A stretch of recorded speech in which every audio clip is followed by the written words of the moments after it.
흐름이 심상치 않습니다. 지난주부터 굉장히 이 흐름이 본격화되고 있는데 정권 심판론의 구도 속에서 치러지는 총선이다 이런 평가가 지배적이었는데 이 여론 추이는 사실 그렇게 반영되고 있지 않다 지금 이렇게 나오고 있는데 특히 이제 오늘자에서 주목할 만한 게 윤석열 대통령이 별로 한 게 없는데 지지율이 뭐 3주 연속 지금 상승세에서 다시 말하자면 40% 육박하는 그런 상황입니다. 일단 요 추이 어떻게 보십니까? 그러니까 뭐 방금 말씀하신 거는 일단은 뭐 리얼미터 네. 기준으로 이제 3주 연속 상승을 했습니다. 한 게 없다라고 볼 수는 없어요. 사실은 너무 이게 좌파적 시기가 아주 삐딱해. 아주 입틀막?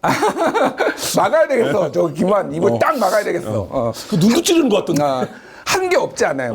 지금 뭘 하고 있죠? 네. 정부가? 민생 대책을 발표하고 있습니다. 민생 대책 발표하는 거에 더해서 의대 정원. 의대 정원을 네. 늘리는다. 의대 정원을 늘리는 것에 대해서 여론조사를 보면은 제가 뭐 구체적인 수치는 말씀드리지 않게 됐으면 75% 안팎으로 찬성하고 있다. 정부가 지금까지 이 정부가 들어가서 한 거 중에 이렇게 여론이 우호적인 게 처음입니다. 의대 정원 어쨌든 의대 정원을 늘리겠다는 효과를 보고 있는 반영된 수치다. 반영된 수치고 사실은 의대 정원을 늘리는 거를 이제 작년 여름부터 그 얘기가 나오기 시작했어요. 사실은 그거를 그때 본격적으로 하지 않고 지금 이렇게 하는 게 어떤 총선용인지 아닌지 그러니까 어떤 선거에 좀 도움이 되기 위해서 했는지 안 했는지 모르겠으나 결과적으로 보면은 지금 전체적인 흐름이 굉장히 좋다라는 거예요.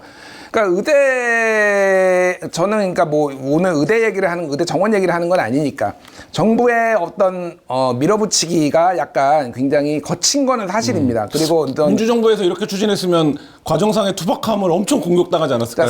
그러니까 2020년에 민주당 문재인 정부 때는 400명을 증원하겠다라고 했다가 의사들의 강력한 반발로 사실은 무산됐잖아요. 그때 코로나 이제 그렇죠. 팬데믹 상황이기도 하고 그래서 어쨌든 지금 의료 수가 조정도 필요하고 그런데 사실 그때 의료계에서 어느 정도 합리적으로 받아들였으면 되는데 이제 국민들 마음에는 강하게 좀 각인이 된 거예요. 그러니까 의료 직역의 직역 이기주의 이런 것들이 좀 강하게 반영이 돼서 자기들 밥그릇만 챙긴다. 예, 그러니까 이게 조금 지금 의료계에서 얘기를 해도 합리적으로 그런 것들이 조금 들리지 않는 뭐 이런 상황입니다. 어쨌든 그게 지금 굉장히 상승세를 견인하고 있다. 정부의 대통령 지지율에 상승세를 견인하고 있다. 첫 번째, 네. 두 번째도 있습니까? 굉장히 중요한 게 있어. 네. 여기에 이 3명 말고 뭐가 있느냐? 여기 한 명 더 있어야 돼 원래 여기에. 누가 없어 지금.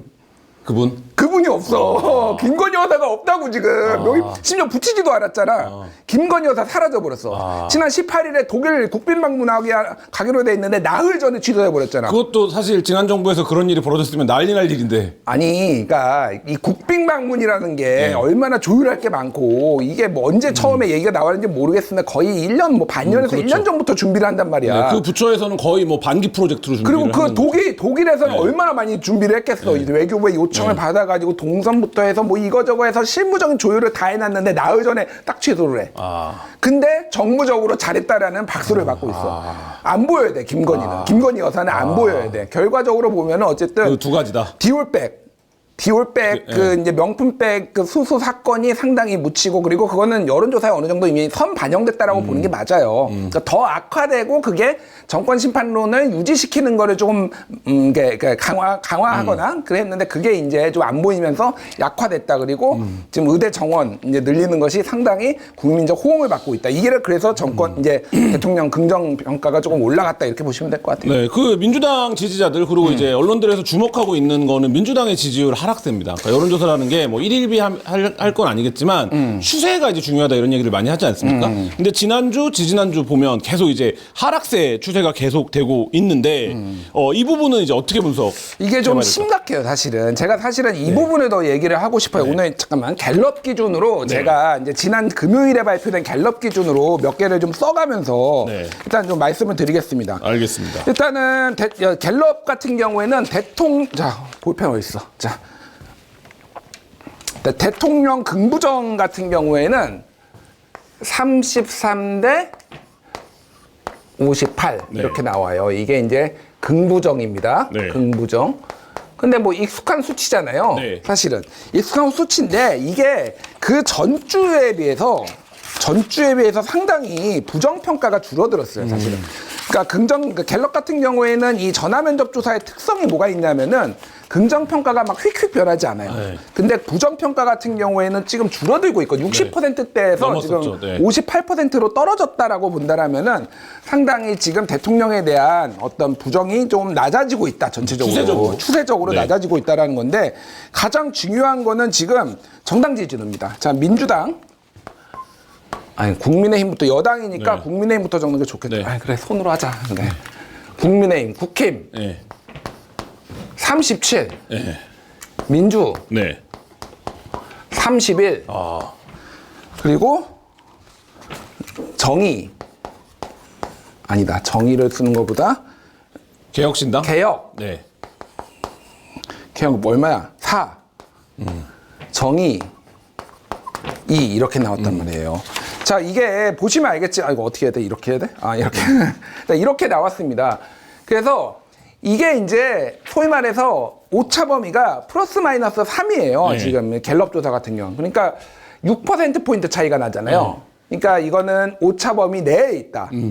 딱 걸쳐 있다. 걸쳐 있다라고 보지만은 사실상 오차 범위 밖으로 봐도 이상하지 않은 거예요. 네, 그리고 그 흐름이라는 게 직전 조사에 비해서 국민의힘은 3포인트가 올랐고 민주당은 4포인트가 떨어졌거든요. 자, 그러니까 국민의힘은 지난주에 34였는데 37이 됐고요. 네. 민주당은 35였는데 31이 됐습니다. 네. 추세적으로 보면은 4%포인트가 민주당 빠졌고요. 국민의힘 3%포인트가, 그러니까 지난주엔 비슷했잖아요, 사실은. 그렇죠. 오히려 민주당이 오차범위 내지만 앞섰었는데. 네. 그러니까 지금 매우 흐름이 안 좋다라고 보시면 될 것 같습니다. 그래서 이게 왜 이런 일이 벌어지고 있는가에 대해서 좀 원인 진단 네. 그리고 이 해법 이런 거 얘기를 하면은 크게 보면 이제 뭐 이게 이 총선 특히 이제 정당 지지도와 이런 뭐 특히 선거 국면에서의 이런 거는 다 상대평가예요. 절대평가가 없습니다. 얘네가 너무너무 잘해. 그래서 얘네한테 점수를 주는 것도 아니고 얘네가 너무너무 못해서 얘네한테만 이렇게 점수 깎이는 것도 아니고 얘네가 잘하고 얘네가 못하니까 역동적으로 같이 맞물려서 움직이는 경우가 상당히 많아요. 그러니까. 그리고 그게 사실은 점수가 아니라 등수로서 인식을 하는 겁니다. 이게 무슨 얘기냐면 얘네는 뭐 65점, 얘네는 뭐 73점. 그러니까 얘네가 더 잘해. 이게 아니라 얘네 1등, 얘네 2등, 얘네 3등 이런 식으로 이제 이게 움직이는 경우가 많죠. 실제 그리고 선거도 막상 들어가면은 몇 표를 얻었든 그게 중요한 게 아니라 한 표라도 더 얻으면은 얘네 1등, 이기니까. 2위, 3위 이렇게 됐잖아요. 네. 굉장히 그거랑 이제 선거의 어떤 기본 메커니즘하고 정당 지지율이나 이게 비슷하게 움직인다라고 보시면 될 것 같은데 자, 국민의힘은 지금 소위 말해서 한동훈 효과가 나타나고 있다. 이렇게 보시면 될 것 같아요. 그러니까 한동훈이 잘하고 있다, 못하고 있다, 이거를 이제 물어보잖아요. 네. 이재명 대표 같은 경우에는 갤럽 기준으로 너 이거 너무 많아서 잠깐만. 자, 한동훈 잘하고 있다. 50 몇 프로였더라? 잠깐만. 나 이거 맨날 헷갈려 이거. 자, 그러니까 지금 대충 보면은 여기에서 그러니까 평가 네. 대표에 대한 평가가 한동훈 잘하고 있다가 한 50% 안팎이고요. 네. 여기 이재명 잘하고 있다가 한 38% 정도 안팎이라고 네. 보시면 돼요. 대충 여론조사가 대부분의 여론조사가 이렇게 나오고 있어요. 지금 평가 네. 한. 네. 이번 주 갤럽은 53%였습니다. 한동훈 잘하고 있다. 한동훈이 53이었고 네. 이재명은 이재명 38. 38 맞네. 네. 그러니까 요 정도 평가가 네. 나오고 있어요. 자, 많이 익숙한 숫자 아니에요? 그렇죠. 이제 38은 뭐예요? 대통령 긍정 뭐 이런 거하고 비슷해요. 사실 네. 뭐 여기보다는 이제 낮지만. 네. 높지만은 대통령 긍정 그러니까 진영으로 봤을 때 이재명을 좋아하고 나머지 이 상당수가 싫어한다. 윤석열을 요만큼 좋아하고 상당수가 싫어하는 것처럼 요게 그게 반영돼 있다. 고착화돼 가지고 깨지를 못하는데 53이라는 숫자는 굉장히 큰 숫자예요, 사실은. 왜냐하면 국민의 절반 이상이 좋아한다라는 거잖아요. 윤석열 문재인 대통령이 국정수행 지지율, 뭐 대통령은 아니지만 한동훈 비대위원장이 국정수행 지지율이 50%를 넘었을 때 무슨 일이 벌어졌나요? 무슨 일이 벌어졌죠? 예, 180석 합수를 했습니다. 합수. 그렇죠. 예, 그런 일이 있었어요. 그리고 요게 뭐가 중요하냐면은 역대 그 갤럽이 조사하는 게 역대 여당 당대표, 야당 당대표의 지지율을 이렇게 조사를 쫙 해놓은 게 있거든요. 이 53%, 이 50%가 역대 당대표 지지율 중에서 거의 제일 높은 수준이에요. 최상위권이다. 최상위권이 언제랑 비슷하냐 이게 2012년 박근혜 비대위원장하고 비슷합니다. 그때 박근혜 비대위원장 때 어떻게 됐나요? 2012년에? 압승했죠. 압승은 아니고요. 네. 하여간 153석. 네, 그렇죠. 그러니까 과반을 달성을 했어요. 그러니까 어쨌든 그때랑은 달라요. 2012년과 2022년, 24년은 다르긴 합니다. 왜냐하면 그때는 임기가 끝날 때고, 그래서 완전히 이제 박근혜로의 어떤 무게중심이 완전히 올랐을 때고, 지금은 집권 아직 2년도 안 지난 상황입니다. 그러니까 중간평가 성격이 매우 강함에도 불구하고 어쨌든 이게 처음에는 정권 심판론에 눌려가지고 이게 인기가 전이가 안 되다가 이제는 정당 지지율에 이렇게 반영이 되기 시작했다라는 건데, 이거는 한동훈이 잘해서 그런 거고, 민주당이 이제 못하는 게 있죠. 뭘 못합니까? 다 못해요. 뭘 하는지 모르겠습니다. 잘하는 게 없어. 잘하는 게 없는데 두 가지를 내가 꼭 집어서 얘기를 하자면 공천을 못해. 공천을 못하고. 친문, 친명 뭐. 네.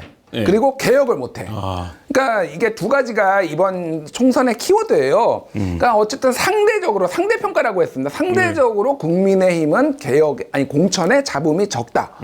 여기는 완전 공천 파동이 일어나고 다 탈당할 것 같고 막 난리가 날 것 같은데 생각보다 잘하네. 기대치 정도가 상당히 낮았어요.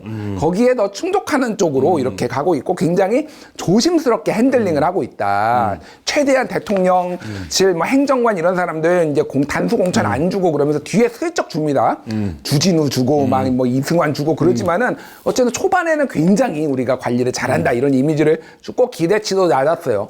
근데 이제 민주당 같은 경우에는 공천을 못해. 그냥 못해 내가 보기에는. 뭐 이거는 비교할 것도 없이 사천 논란이 있죠. 뭐 이렇게 이재명 대표와 측근대 뭐 정성호 의원 해가지고 뭐 이렇게 그래서 이명박 공관위원장이 밀실 공천 미안하다라고 얘기까지 했잖아요. 네. 기사도 났어요.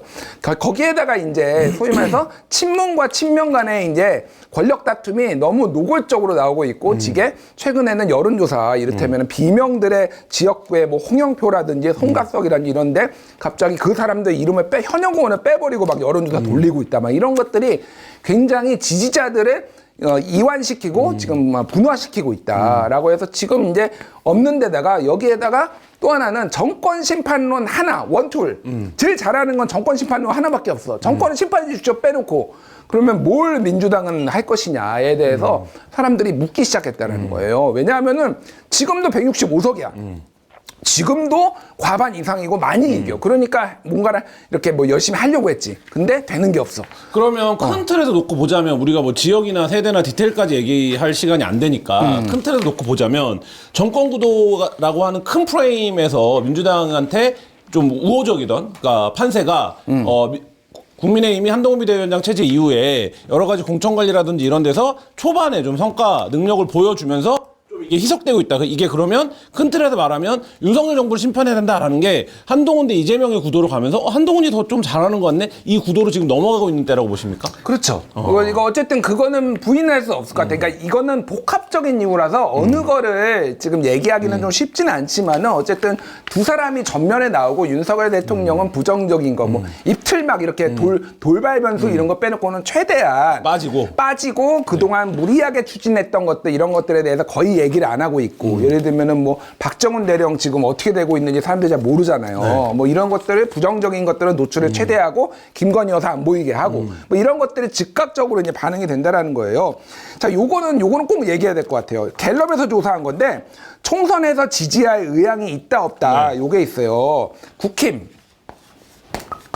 있다 없다 네. 이게 있는데 국힘은 있다가 42 없다가 50이에요. 네. 민주 36 54 뭐 녹색정의 개혁신당 뭐 개혁만 하죠. 개혁 15 73 이렇게 보시면 됩니다. 여기서 주목해야 될 거는 있다가 무슨 의미고 없다가 무슨 의미인지를 이해를 하셔야 돼요. 있다가 뭐냐면은 하한선이에요. 이 정당이 득표할 수 있는 하한선이 국힘은 42%는 확보할 수 있다. 나는 이제 의지가 있다라고 하지만은 사실상 찍겠다라는 의미나 마찬가지예요. 민주당은 36%가 전체 유권자. 이거는 지역별로 물론 다 따져봐야 되고 다르겠지만. 개혁은 지금 15%가 하한선, 15%는 얻을 수 있다라는 거예요. 자, 없다를 봐야 되는 건데 뭐냐면은 이거는 상한선을 봐야 됩니다. 무슨 얘기냐면 국힘은 50%가 반대를 하잖아요. 없다라는 거잖아요.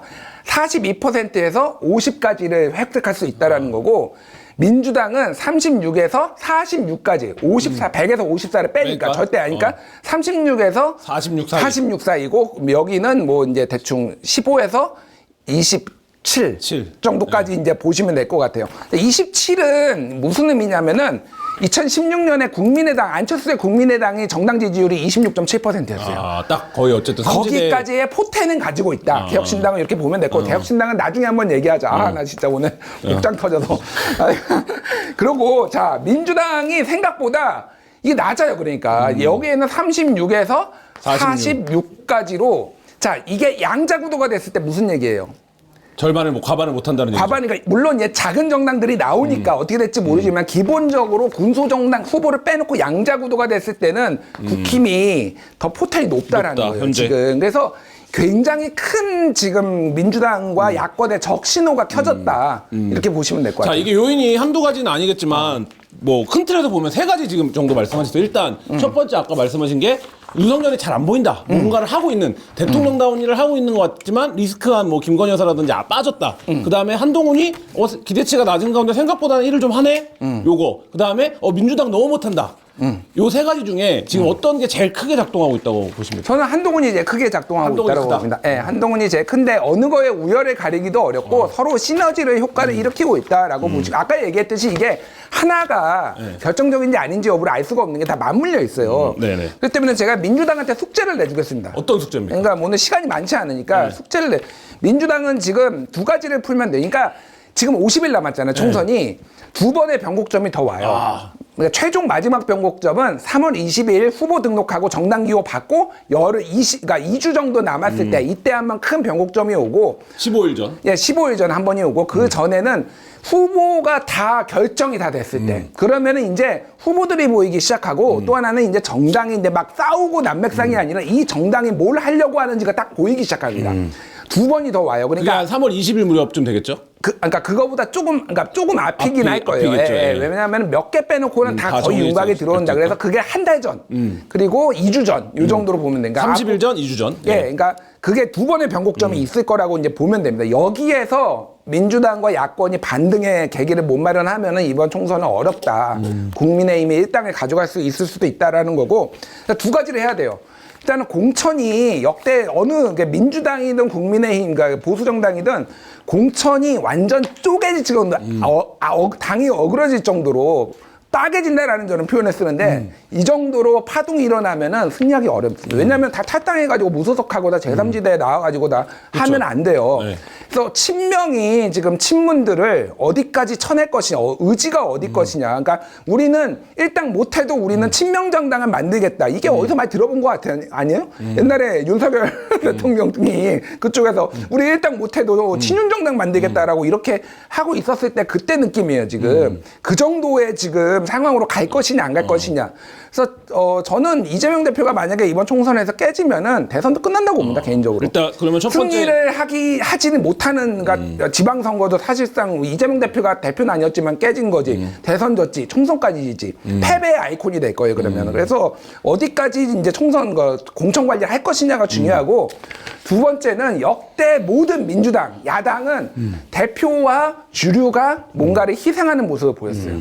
그게 이제 2016년에 문재인도 그랬고, 그랬을 때 승리를 했고요. 그게 아니면은 되게 선거가 어렵습니다. 근데 지금 민주당의 주류들은 뭘 희생하고 있고, 앞으로 뭘 우리가 또 다수당이 돼가지고 변화를 위해서 어떤 기득권을 내려놓겠다고 했나요? 죽이 되든 밥이 되든 한동훈은 뭔가 정치개혁 얘기를 하고 있어요. 뭐 국회의원 숫자를 줄이네, 뭐 세배를 줄이네, 뭘 하고 있네. 그게 포퓰리즘이다라고 얘기를 하지만 그럼 우리는 뭘 하겠다라는 게 나와야 되잖아요. 아무것도 없습니다. 제가 그래서 민주당한테도 얘기하고 방송에서 얘기했던 게 아니 결선 투표제라도 얘기를 하고 뭔가 대한민국이 좀 더 발전할 수 있는 뭔가를 기득권도 내려놓을 수 있고 이런 거를 얘기할 아니면은 세비를 결정하는 걸 영국식으로 외부위원회 민간위원회한테 맡기겠다라고 한다든지 뭔가 이런 게 나와야 된다. 왜 기득권을 내려놓지 않느냐. 민주당이 비교적 예를 들면 뭐 선거를 지면 무능해 보이고 선거를 이기면 유능해 보이는데 정당이라는 게 그렇지. 상대적인 거기 때문에 근데 과거에는 어쨌든 캠페인을 굉장히 잘하고 이랬던 때도 있었는데 지금 이렇게 뭐 어떤 캠페인을 하고 있는지도 모르겠고 사실 존재감도 없고 언론에 보도되는 내용이라고는 온갖 뭐 공천 갈등 특정 인물을 둘러싼 어떤 뭐 자객이네 아니네 뭐 이런 얘기들만 나오고 있는 이 총체적으로 뭔가 전략이 실종된 것 같은 모습을 보이는 이유는 뭐라고 보십니까? 전략이 없으니까요. 아 없으니까. 네, 전략이 없습니다. 제가 그러니까 물어보고 있는데 지금 모든 관심은 민주당의 관심은 그냥 공천. 실제로 친명이 얼마나 공천이 될 것이냐. 네, 그리고 어떤 이 지금 정권 심판론에 기대해서 안이하게 이제 최병천 전 민주연구 원장은 이제 감나무 전략이라고 얘기를 했는데 너무 안이하게 수치상으로 계속 앞서고 있었으니까 그런데 이제 다 끝났다. 이제는 원점이고 오히려 언더독이라는 생각으로 이제 해야 된다라는 거고 가장 민감한 건데 사실 이재명 대표의 존재 때문에 굉장히 많은 게 모순이 생겨요. 이를테면은 범죄 혐의가 있다라는 사람은 뭐는 공천 안 한다라고 했을 때 노웅래 의원 반발하고 뭐 이런 거죠. 그럼 이재명은 뭐 모든 게 다 그런 식이에요. 이재명 대표가 당대표직에서 용퇴를 하는 것도 사실은 고려를 해봐야 되지 않겠나. 선거를 이기기 위해서는. 문재인도 2016년에 본인이 걸 내려놓고 당의 승리를 이끌었거든요. 그때 심지어 국민의 38석을 국민의당이 가져갔음에도 불구하고 1당이 되면서 전국 주도권을 잡고 갔습니다. 그러니까 주류가 희생하는 대표도 없고 주류도 희생하는 게 없어요. 제가 무조건 뭐 당대표 내려놓으라는 게 아니라 그 정도의 특단의 조치가 없으면은 지금 총선이 매우 위험하다 민주당이. 상황을 반전시키기 어려울 것 같다. 알겠습니다. 오늘 뭐 각 당의 지지율 향상을 위해서 짧게 숙제 내주실 거 있습니다. 민주당은 주류의 헌신과 희생이 필요하다. 네, 개혁, 헌신, 희생. 네. 자, 개혁신당은 개혁신당에게 숙제를 내주죠. 시간 관계상 얘기를 많이 못했는데 망한 것 같다. 그래도 망하지 마라.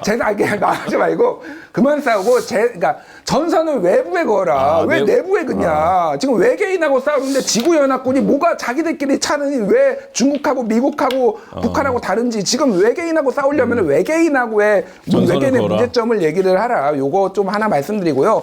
국민의힘은 잘하고 있어요. 솔직히.